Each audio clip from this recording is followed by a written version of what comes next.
নমস্কার, সকলকে স্বাগত জানাই গণিতভাস চ্যানেলে। তো আজকে আমরা ক্লাস 7-এর প্রথম অধ্যায় পূর্ব পাঠের পুনরালোচনা। তো এই অধ্যায়ের প্রশ্ন থেকে একের অঙ্কগুলো করব। তো 1 নম্বর অঙ্কে কি আছে? 1 নম্বর অঙ্কে আছে কি, সিতারা বেগমের ফলের দোকানে 60টি পেয়ারা ছিল। তিনি তার মোট পেয়ারার 1/4 অংশ বিক্রি করলেন। তার কাছে আর কতগুলি পেয়ারা পড়ে রইল হিসাব করি। তো দেখো, এখানে তার কাছে কতগুলো ছিল? 60টি পেয়ারা ছিল, তার মধ্যে তিনি বিক্রি করলেন কত? 1/4 অংশ। অতএব তিনি বিক্রি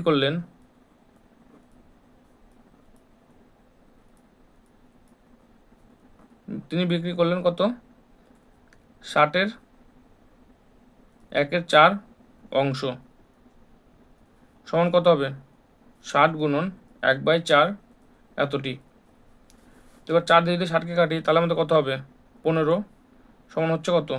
15টি। তাহলে তিনি 15টি পেয়ারা বিক্রি করলেন। তাহলে বাকি কতগুলো থাকবে? মোট ছিল 60টি, তার মধ্যে 15টি বিক্রি করলেন। অতএব বাকি পেয়ারা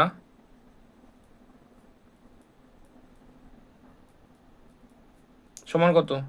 60 বিয়োগ 15টি সমান আমাদের হবে কত? 45টি। এটা আমাদের উত্তর। তো 2 নম্বর অঙ্কে কি আছে? 2 নম্বর অঙ্কে আছে, মা আমাকে 60 টাকার 5/6 অংশ এবং দাদাকে 45 টাকার 7/9 অংশ দিয়েছেন। মা কাকে বেশি টাকা দিয়েছেন হিসাব করে দেখি। তো দেখো, 60 টাকার 5/6 অংশ দিয়েছে কাকে? আমাকে। এবং দাদাকে দিয়েছে কত? 45 টাকার 7/9 অংশ। অতএব আমাকে দিয়েছে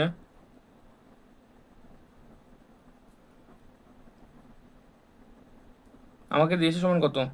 60 টাকার 5/6 অংশ, অর্থাৎ 60 গুণন 5/6 এত টাকা। 6 দিয়ে 60কে কাটলে কত হবে? 10 সমান আমাদের হচ্ছে কত? 5 গুণন 10 অর্থাৎ 50 টাকা। তাহলে আমাকে দিয়েছে কত? 50 টাকা। এবার দাদাকে দিয়েছে কত? দাদাকে দিয়েছে 45 টাকার 7/9 অংশ। তাহলে 45 গুণন 7/9 টাকা সমান কত হবে? 45কে 9 দিয়ে কাটলে হবে কত? 5। তাহলে 5 গুণন 7 অর্থাৎ 5 7 35 টাকা। এখন এখানে বলেছে কি, মা কাকে বেশি টাকা দিয়েছেন হিসাব করে দেখি। তাহলে মা কাকে বেশি টাকা দিয়েছেন? আমাকে দিয়েছেন 50 এবং দাদাকে দিয়েছে কত? 35 টাকা।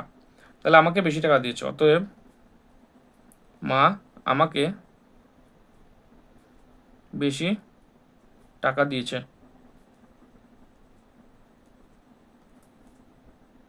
3 নম্বর অঙ্কে দেওয়া আছে কি, গণেশবাবু 3 দিনে একটি কাজের যথাক্রমে 3/14, 4/7 এবং 1/21 অংশ শেষ করেছেন। তিনি 3 দিনে মোট কত অংশ কাজ শেষ করেছেন ও এখনও কত অংশ কাজ বাকি আছে হিসাব করে লিখি। তো ধরি মোট কাজ সমান কত? 1 অংশ। অর্থাৎ তিনি 3 দিনে মোট করেছেন কত? প্রশ্ন দেওয়া আছে তিনি 3 দিনে করেছেন মোট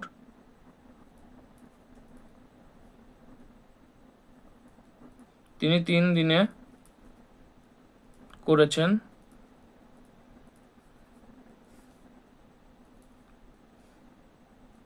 3/14 অংশ যোগ 4/7 অংশ যোগ কত? 1/21 অংশ।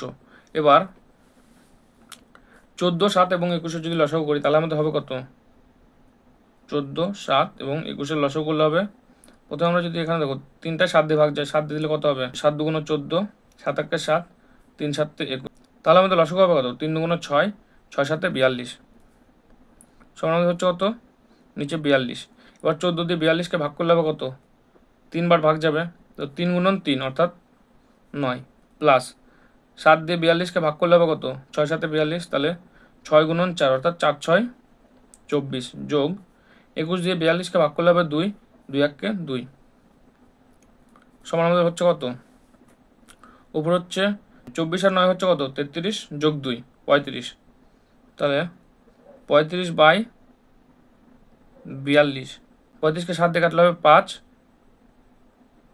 এবং 42কে 7 দিয়ে কাটলে হবে 6 সমান আমাদের হচ্ছে কত? 5/6 অংশ। তাহলে তিনি 3 দিনে 5/6 কাজ করেছেন। অতএব তিনি 3 দিনে 5/6 কাজ করেছেন। এখন কত অংশ কাজ বাকি আছে সেটা বের করতে হবে। অতএব কাজ বাকি আছে সমান কত, মোট কাজে 1 অংশ থেকে যে কাজটা হয়ে গেছে অর্থাৎ 5/6 অংশ, এটা বাদ দিয়ে দেবো।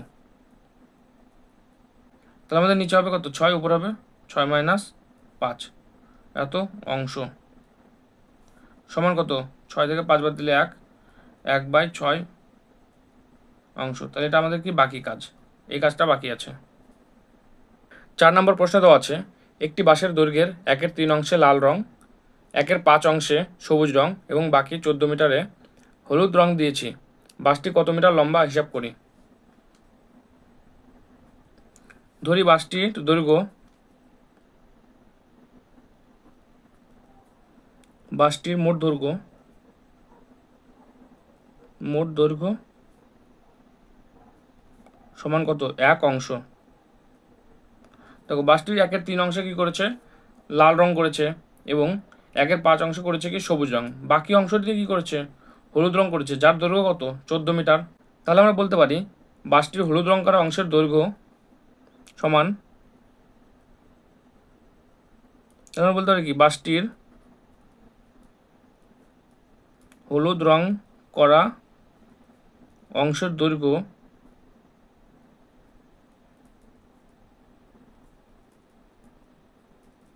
সমান কত, 1 অংশ থেকে এই যে লাল রং করা এবং সবুজ রং করা অংশটি বাদ দিয়ে দেবো। তাহলে 1 থেকে যদি আমরা 1/3 এবং 1/5 বাদ দিয়ে দেবো, সমান আমাদের হবে কত, 3 এবং 5-এর লসাগু কত, 15। তো 1-এর নিচে কিছু নেই মানে 1 আছে, 1 দিয়ে 15কে ভাগ করলে কত, 15ই হয়। তাহলে 15 গুণন 1 অর্থাৎ 15 বিয়োগ 3 দিয়ে 15কে ভাগ করলে হয় কত, 5, 5 1-কে 5 মাইনাস 5 দিয়ে 15কে ভাগ করলে হয় 3, 3 1-কে 3 সমান আমাদের হচ্ছে কত, 15 মাইনাস 8/15 সমান 7/15 অংশ। তাহলে কি হলুদ রং করা অংশের দৈর্ঘ্য কত, মোট দৈর্ঘ্যের 7/15 অংশ। তাহলে এখানে দেখো প্রশ্ন দেওয়া আছে কি হলুদ রং করা অংশের দৈর্ঘ্য কত, 14 মিটার। তাহলে আমরা লিখতে পারি বাঁশটির 7/15 অংশ সমান কত, 14 মিটার। অর্থাৎ 1 অংশ সমান কত, 14 গুণন 15/7 মিটার। 7 দিয়ে 14 কাটলে হবে কত, 2। তাহলে 1 অংশ সমান কত, 15 গুণন 2 অর্থাৎ 30 মিটার।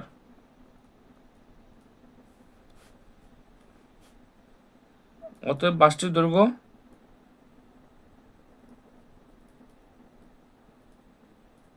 সমান কত, 30 মিটার এবং এটা আমাদের উত্তর। তো 5 নম্বর অঙ্কে দেওয়া আছে একটি খাতার দাম 6.50 টাকা হলে 15টি খাতার দাম কত। তো একটি খাতার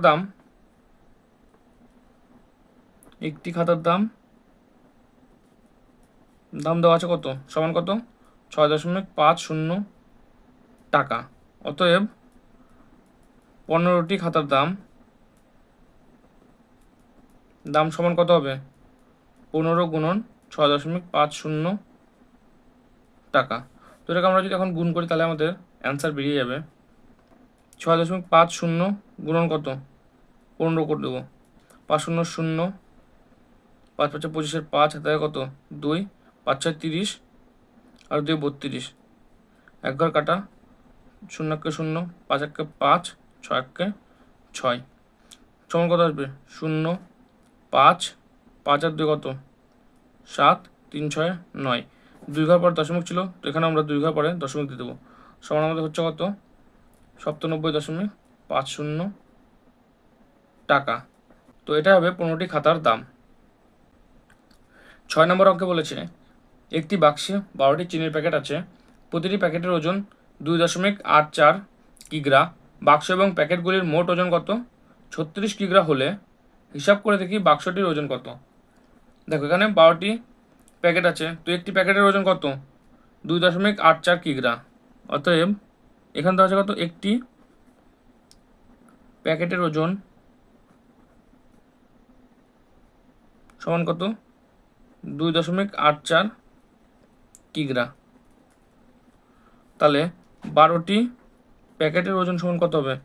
12 গুণন 2.84 কিগ্রা। এবার এটাকে গুণ করলে কত? 2.84 গুণন 12, 4 2 8, 8 2 16, 6 থেকে 1, 2 2 4, 1 5, 11 কাটা 4, 8 1 8, 2 সমান কত হবে? 8, 4 6 10, 0 থেকে 1, 5 8 13, আর 1 14, 4, হাত থেকে 1, 2 1 3, 2 ঘর পরে দশমিক ছিল, 2 ঘর পরে বসিয়ে দিব, সমান কত? 34.08 এত কিগ্রা। এটা হচ্ছে কি মোট 12টি প্যাকেটের ওজন। এবার দেখো 12টি প্যাকেটের ওজন প্লাস বাক্সের ওজন সমান কত দেওয়া আছে এখানে? 36 কিলো। তাহলে বাক্সের ওজন বের করতে গেলে আমাদের কি 36 কিলো থেকে এই যে 12টি প্যাকেটের ওজন বিয়োগ করে দিতে হবে। অতএব নির্ণয় বাক্সের ওজন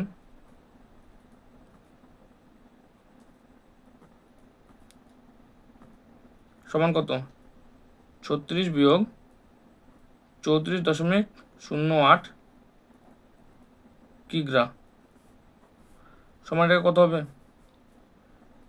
1.92 কিগ্রা। তো এটা হবে আমাদের কি উত্তর। এবার আমরা 7 নম্বর অঙ্কে দিয়ে চলে যাব।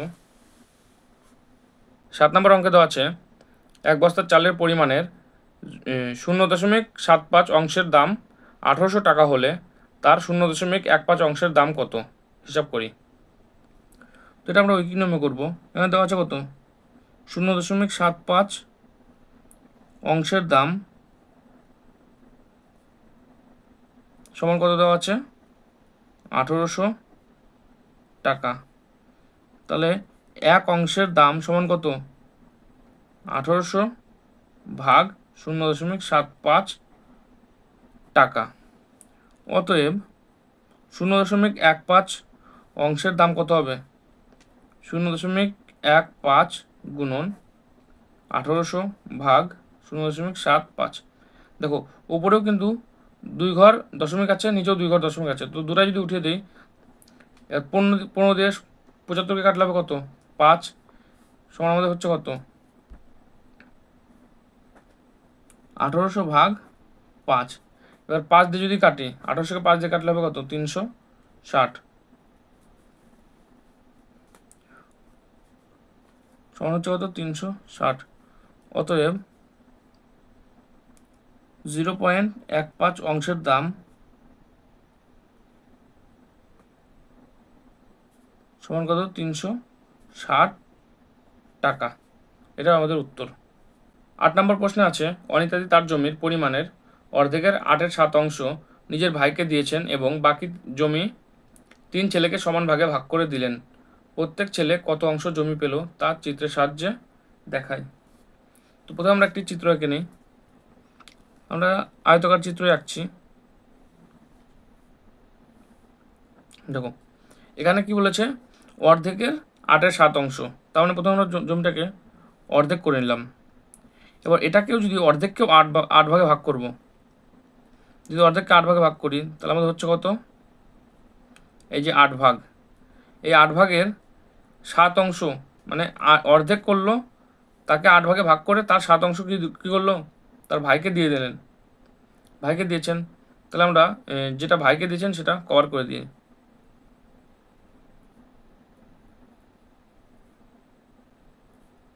তাহলে এই 8 ভাগের কি 7 অংশ তার ভাইকে দিয়ে দিলেন।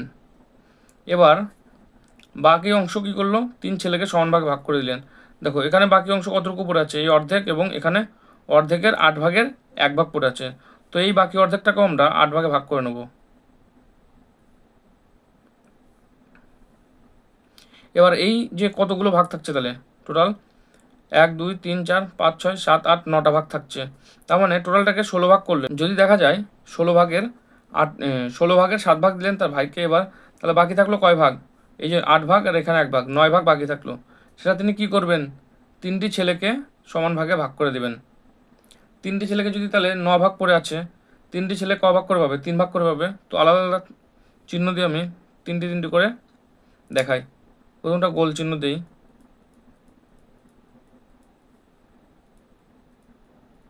তাহলে গোল চিহ্নগুলো একজন পাচ্ছে, একজন ছেলে পাচ্ছে। এবার আমরা একটা কাটা চিহ্ন দিয়ে দেখাই। কাটা চিহ্নগুলো আরেকজন ছেলে পাচ্ছে।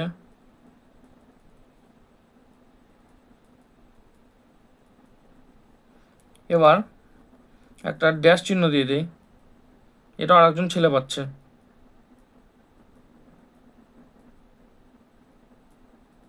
তাহলে প্রত্যেক ছেলে দেখো 1 2 3 1 2 3 1 2 3 তিনটা করে ঘর পাচ্ছে, তিনটা করে ভাগ পাচ্ছে। কিন্তু টোটাল ভাগ কত? 16 ভাগের 3 ভাগ পাচ্ছে। তাহলে সম্পূর্ণ সম্পত্তির 16 ভাগের 3 ভাগ পাচ্ছে। অতএব প্রত্যেক ছেলে